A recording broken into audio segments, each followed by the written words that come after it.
Lovely day today, isn't it? The sky is scattered with clouds, the sun sharing its smile with our quaint little spot in the universe. Welcome to 112.211, the station for all things Sunderfell, a town with a wondrous soul. I'm your host, Tim Scott, here to bring you the entertainment you awaken each day to hear. Now you all must be wondering, who is this new voice singing the songs of casual routine into our ears? Well, with the recent retirement of our old host, Mel Dooley, after 34 years of service, I have assumed his role at the station. I hope you all can accept me and allow me to carry on this incredible honor. And to kick off this new beginning, let us get on to the Morning Rabble, our news segment. The Sunset Breeze Mall has reported going under construction in preparation for a new branch of stores just east of the Sunglasses Hut. While the specific stores being opened has not been disclosed yet, they have announced several pieces of public art they intend to scatter along the new area, which have been donated by the students at the Sunderfell High School as part of the Community Beautification Project. As a bit of a teaser, I have some information about 3 of the pieces here with me today. To start, located near the resting area, surrounded by a collection of benches, is sophomore Julian Young's sculpture Angelfish, which looks like an oblong glass shape, several metallic fish decorating its brilliant indigo surface, and a fountain gently billowing water off the top and falling into a pool surrounding the sculpture. Nearby the women's bathroom is Junior Victoria Zelensky's art piece Slaw, which is an acrylic still life of a fruit salad, topped with tomatoes and balsamic vinegar, and a shimmering glass of what I imagine is either champagne or apple cider, a human eyeball bobbing in the drink. And finally, right outside of one of the storefronts, easily my favorite piece of the bunch, freshman Paul Adder's sculpture Tribute. It is a fire hydrant-shaped device, copper, with one of those fronts you can slip coins into. From a note here on the page, when you offer money, the light bulb fixture on the top flashes. I swear, each generation we get more and more innovative. Let's give a round of applause for these students. I cannot wait to see them in person. In other news, there have been sightings of birds wandering around downtown Sunderfell.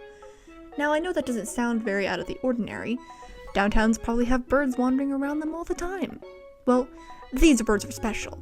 Tropical birds of paradise scattered on every rooftop, advertisement-lined benches, and light post. They haven't done anything violent, with several reports describing them as, quote, gazing upon us like common folk under the watchful eye of a stern monarch, end quote. The Citizen Council has issued a press release indicating that these birds will be coaxed into cages, taken to the Sunderfell Zoo, using a variety of trail mixes and flower nectar by the animal control. This plan has been met with some backlash by Miss Miranda Darren of Bowties and Beauty Boutique, who claims that they are a symbol of the rainbow teardrop and should be left free and roaming of their own will. While she did have a very understandable reason for objecting, she provided this objection by screaming at several workers and hitting them over the head with bouquets of flowers. She was subsequently taken away by the police. More on this story later, and good luck to animal control regarding the birds. And to finish off the morning rabble at a perfect 3 stories, I will expand on my installation as the town's newest radio host. Not many people knew, aside from my friends and family, but I had interned under Mel Dooley before I assumed this role. I learned a lot from him, how to mimic other people's voices, how to multitask, and the secret location for the hazelnut creamer he keeps in the kitchen. Away from management, since one of them is allergic to hazelnuts. He spoke very highly of his town, despite the fact that he originally moved to Sunderfell from a place called Vegas, I believe. He told me he spent all his money on slots and had to run away from his debt by disappearing off the map. And where's a better place to do that than in Sunderfell? A very fascinating man that I was honored to be taken under the wing of. Though it is nice to reminisce about Mr. Dooley, I think I should share some things about myself. I love poetry, smencils, and I'm a Scorpio. I originally worked in an accounting firm, and I got my hands stuck in cement at the new parking lot. Had to use my 3 other hands to yank it out. Anyway, that's all I'll say for now. Our next segment on the schedule is the weather. Clear blue skies, as I said at the start of the broadcast, with the faintest of winds. Half the sun's smile remains that vibrant pastel rainbow, and the other half remains dull monochrome. The infinitely persisting sign that our gods are watching over our little town. They continue to bless us with prosperity and knowledge in their diligent presence and teachings, and we thank them daily for their labor and allowing us to reap the benefits of our own with often lacking gratitude. That sin is not to be forgiven. Be grateful for the work they have done to keep us content. Bleed your neck dry and gouge out your eyeballs. Grind them into a soft paste and mix them into those scones you made for your work potluck.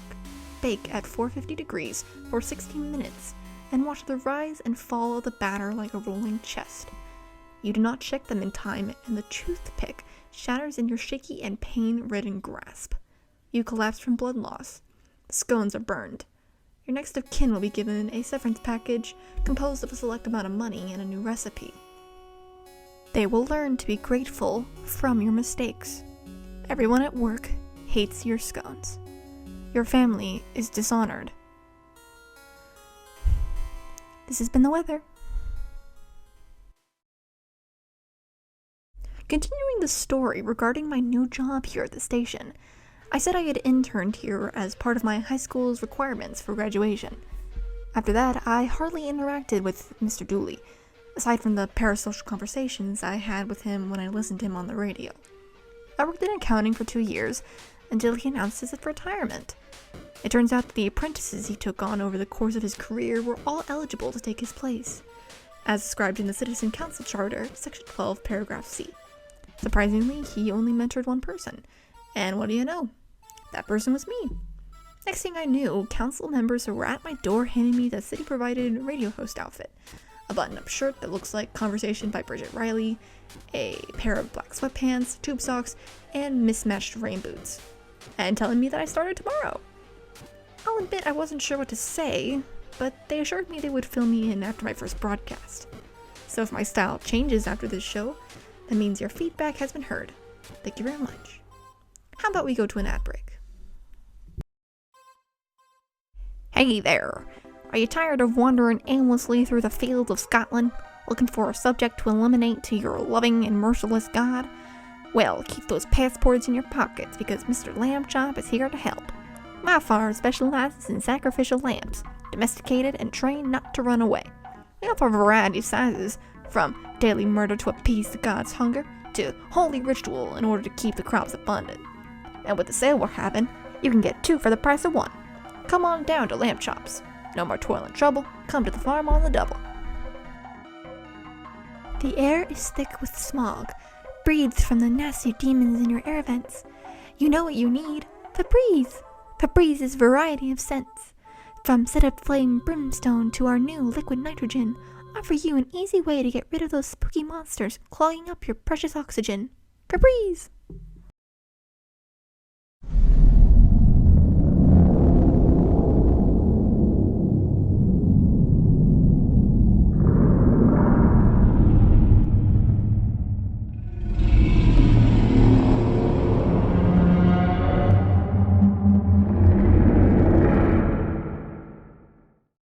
If you want your future to be discovered, head down to Madame Galogia's Tarot Terrace.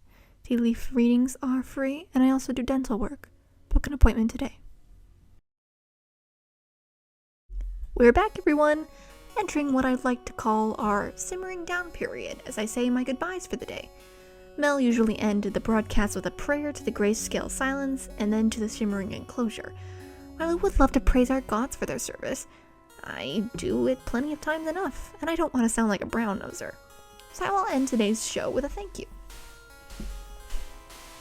Thank you all for coming. Thank you all for being here and arriving on time and without any car crashes. Thank you for planning today on your calendars and allowing your body to live another day to let me usher in this future.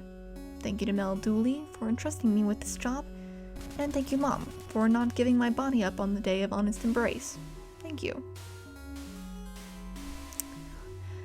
Up next is Hits from the Dark Ages, tunes that make you want to watch the bodies get picked up in wooden wheelbarrows and hauled away with no compassion.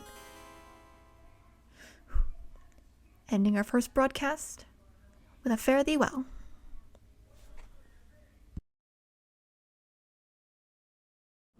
Station 112.211 was written and performed by M.K. Bumgardner.